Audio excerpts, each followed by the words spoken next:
السلام علیکم ورحمۃ اللہ وبرکاتہ۔ شب برات کا ایک خاص عمل ہے اور یہ پاورفل عمل ہے، پیارے آقا صلی اللہ علیہ وسلم کا بتلایا ہوا عمل ہے۔ ہمیں اس رات کے اندر اس عمل کو ضرور کریں۔ شب برات کا ایک مسنون عمل ہے، وہ کون سا عمل ہے؟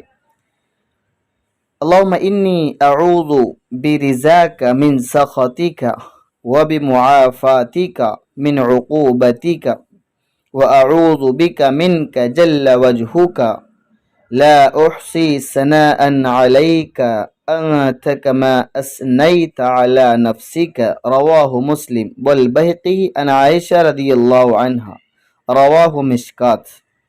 ترجمہ: اے اللہ، تیری خوشنودی کے ذریعے میں تیرے غیظ و غضب سے پناہ مانگتا ہوں، اور تیری معافی کے ذریعے تیری سزا سے پناہ مانگتا ہوں، اور میں تجھ سے تیرے ہی ذریعے پناہ مانگتا ہوں۔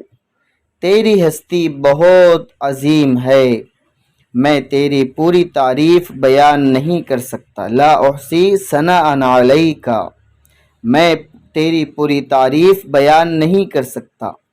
انت کما اثنیت علی نفسک، تو ویسا ہی ہے جیسا کہ خود تو نے اپنی تعریف فرمائی ہے۔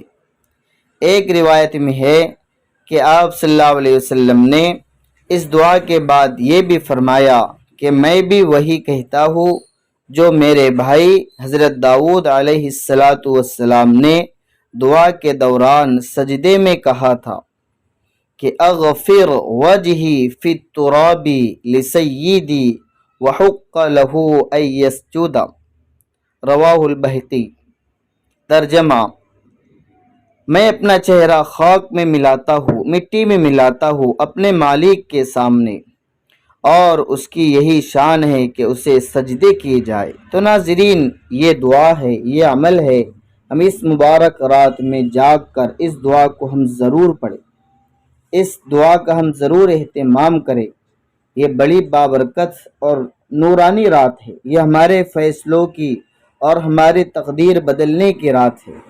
اس رات کے اندر اللہ رب العزت شروع ہی رات سے آسمان دنیا پر نزول فرماتے ہیں اور اعلان کرتے ہیں، ہے کوئی مجھ سے مانگنے والا، طلب کرنے والا، میں اسے عطا کروں، ہے کوئی مغفرت چاہنے والا، میں اس کی مغفرت کروں، ہے کوئی پریشان حال، میں اس کی پریشانیوں کو ختم کروں۔